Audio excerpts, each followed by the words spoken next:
Welcome to Amplify with Jess Ekstrom, a show designed to help women get out of their head and into their zone of influence. Happy Monday, everyone. Here's some food for thought to start your week. Okay, so let's nerd out for a second. Here's a really interesting study on dopamine that completely changed the way that I look at my work and look at my life. Because we believe that we get that euphoric hit that we're just yearning for of dopamine when we get the end result that we've strived for. Maybe it's a payout, or maybe it's this finished project, or a promotion, or a ceremony, or an award. But this neuroscientist, Robert Sapolsky, who studies dopamine in the brain, discovered that we actually get that hit of dopamine that we're looking for during the process, not at the end results. So that spike happens in anticipation of the results, not in the result itself. So if the feeling of happiness and satisfaction is actually during the race, not at the finish line, then that gives us permission to try to enjoy the process without gripping the result, which I know is easier said than done. But that also means that the result isn't one singular outcome that makes us happy. It could be a whole range of different outcomes that, quite frankly, we don't even know exist yet. And it's rewarding to us because one of the most important stops that our brain takes is, and I'm probably going to butcher, but it's called the nucleus accumbens. And when there's a ton of dopamine here, it triggers feedback for predicting rewards, which is where we get that like really euphoric feeling that we're looking for, which usually we think at the end. So the key phrase here is predicting the rewards, not receiving them. There was another study about dopamine at Vanderbilt that shows that we actually get that hit before. And there's this huge discovery when we talk about fulfillment because it means that the outcomes aren't where we should be banking our happiness. We get the pleasure in the process of pursuing the goal, not when we achieve it. So if all of our time and all of our energy is so focused on getting the happiness feeling at the results, we'll actually breeze by and miss that feeling that's probably already happening during the process because we think it just shouldn't be happening yet. Maybe you felt that happiness and pleasure when you were planting your flowers, more so than when you stood back and looked at your new garden. When your brain detects that something important is about to go down and it's a good thing, dopamine starts to kick in. Not when the actual good thing happens, but when it thinks a good thing is about to happen. This suspense in dopamine is also why social media sites have that pull down to refresh your notifications and it shows you that ticker while they're loading.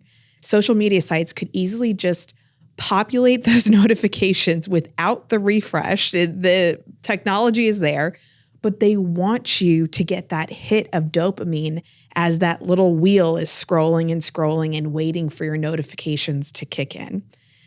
A team of scientists at Vanderbilt also conducted a brain study that compared brains of go-getters and slackers, which in my opinion is a little bit harsh in terminology, but you get the idea. And they discovered that the go-getters had higher levels of dopamine in the reward and motivations portion of the brain, and the slackers had higher levels of dopamine in the part of the brain that's associated with emotion and risk.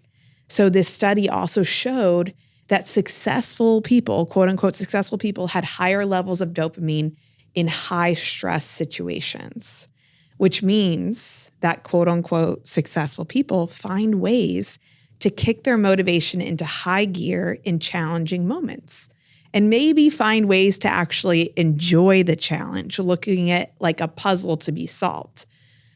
I don't know. I hope this is as fascinating to you as it is to me for someone who is like always seeking fulfillment, purpose, and pleasure. When we learned about the chemistry of our brain, it gives us a choice to use it to our advantage or pinpoint where our natural setbacks might arise, like gripping the outcomes versus enjoying the process. So from this science lesson you learned, you might be thinking that your success is just predetermined based on your chemistry, your dopamine levels. And if you have low levels of dopamine, maybe the like maybe you need to force yourself because you're going to need it. But that's not exactly true, and definitely not the point of this episode. Our journey together in this podcast is about finding this overlap between ambition towards the future and fulfillment in the present so that we can actually enjoy ourselves while still working towards a better future.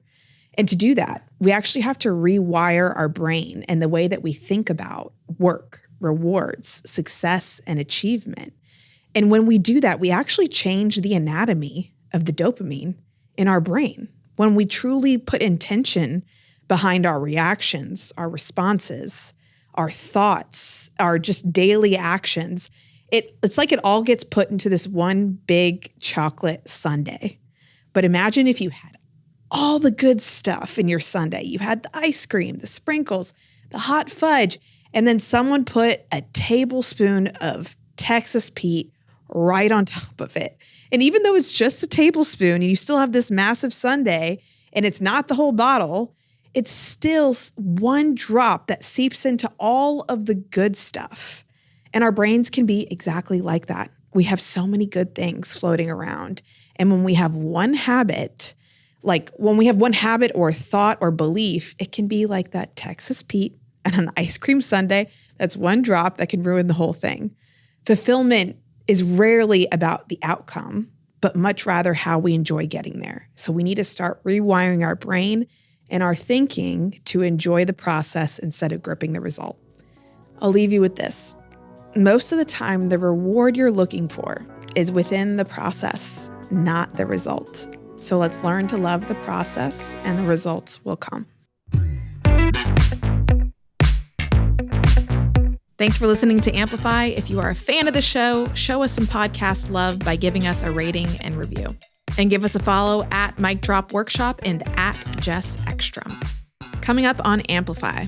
I start to process it without the regret because I feel like I did everything in my power that I possibly could to achieve this goal and prayed for it to work out. And if I did everything I could and exhausted everything, I was kind, I was a good teammate, I knew all of the field crew, like all of those things. So just being a good person for NC State, being hardworking at the game, then I feel like I can go through my life with peace knowing that I did everything I could, but I don't need it anymore.